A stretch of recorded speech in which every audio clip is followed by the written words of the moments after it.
Often, teachers can't see whether their lessons have landed until it's too late. At Grasple, we believe that real-time insights into students' practice habits and performance can make a real difference. That's why we've incorporated learning analytics for teachers into our courses, to give you an easy-to-understand overview of key metrics that you can use to help your students succeed. I'm Brittany from Grasple, and I'm here today to walk you through some of the course-based learning analytics we offer, and how you can use them to support your students. Let's hop over to the Grasple platform to take a look. First, in case you've never accessed your course's learning analytics before, I'll show you where you can find them. Select the course you want to dig into. Click on the teacher dashboard in the navigation bar. Then select the Insights tab at the right side of the screen. Here you'll find 3 different learning analytics dashboards. The first dashboard aims to give you a quick overview of the subject students are struggling with the most as a group. It does this via these bars, which represent the 25th to 75th percentile of student scores for each subject. The shorter the bar, the less distance there is between the top performing students and the students who are struggling. In this example, we can see 4 subjects where this is the case. Logically longer bars then represent a wider distribution of scores, telling us that some students find this quite easy while others are lagging behind. The color of the bar also helps us determine how significant the information is. A small sample size may skew the results, so it's important to take those with a grain of salt. The darker the blue, the more students have completed the subject. Grasple has also made this even easier for you to digest by automatically alerting you to outlier subjects, defined as those that have a low median score or an unusually wide distribution of scores. These are easily visible next to the graph. You can click on these links to be taken to the subject and see more in-depth analytics about it, including the number of students who have started the subject, the number who completed it, the average mastery, or essentially the average percentage of correct answers in the average practice session. You can also see the distribution of the mastery scores in the graph below, as well as the number of exercises students have completed in their practice session.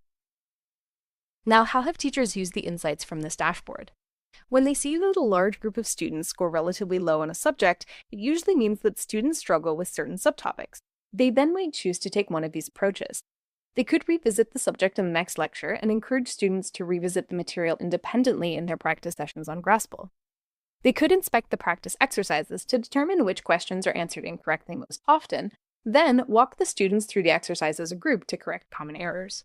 Or they could create a short formative test on the topic, encouraging students to study the material more closely. Now let's move on to the second dashboard. This dashboard highlights which subjects were completed or abandoned by your students. The vertical axis shows the number of students involved, the blue bar shows the number of completed sessions, and the black portion shows how many students abandoned their attempt. In this case, we can see one student dropped off while working on standard error. One student is not statistically significant, so it hasn't been highlighted by our system. But if it detects a significant number of students have abandoned their attempts, it will link that subject on the right-hand side, just like the previous dashboard. How do other teachers use these insights? Well, teachers have told us that this dashboard mainly indicates 2 things. 1, whether there was an error with the content itself, or 2, if students were finding the topic too difficult. Generally, the first step if you see high abandonment rates is to check that the content is working properly. If the content seems to be working as intended, we may infer that students were giving up out of frustration, which likely indicates a lack of understanding of the subject. In this case, you can see which exercise most students gave up on, and discuss it in class to understand why the students struggled with this kind of question, and to clear up their misunderstanding. Now let's move on to the third and final dashboard. In my opinion, this is the most insightful dashboard Grasple offers. Since students have to register for courses with their email addresses or with your organization's ID, their activity can be tracked on a more personal level. This means that, in addition to group-level analytics, you can also see some information on a student-by-student basis. This dashboard shows you just that. You can see which practice sessions were completed, by whom, and to what level of mastery. The vertical axis is the student. Their personal details are hidden by default for security reasons, but you can hover over the number to learn the student's name. On the horizontal axis, you have all the subjects in your course. Each intersection, then, shows you a given student's mastery level of a given subject. Green means they've mastered the subject, yellow means there's room for improvement, and red means that they seem to be struggling with material. White means that they did not complete a practice session on that subject. The graph is ordered so that the most active and most masterful students appear at the top, while those with fewer subjects practice and less mastery appear further down the graph. So we can see at a glance that even our best, most active students are struggling with these 2 topics, which is also consistent with the trends for the rest of the class. Outlier subjects are also shown here. Subjects with a low mastery rate or where follow-up subjects have more progress are listed as outlier subjects.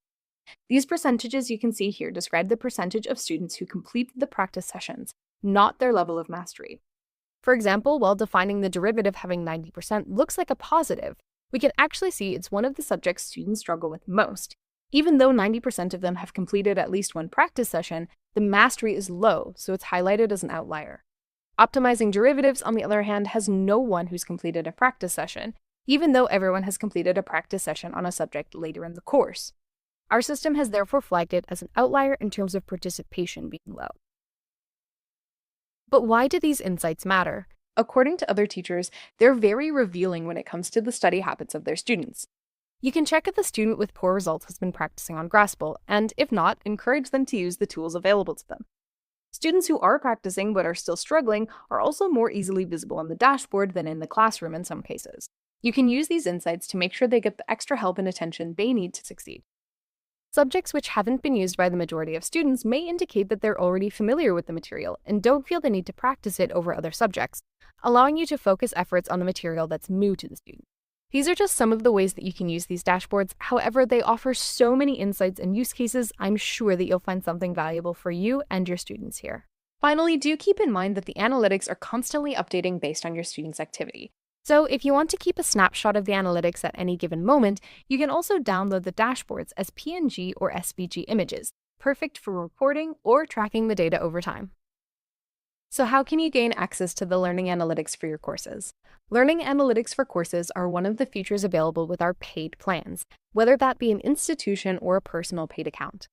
Alongside learning analytics, paid plans offer a long list of other practical features, including higher limits on the number of students and enrollments, automatic grading for formative assessments, LMS integrations, and more. If you're interested in exploring a paid Grasple plan, please contact us at hello@grasple.com to discuss the option that works best for you. Use data-driven insights to make your teaching more responsive to students' needs and more impactful, all with Grasple.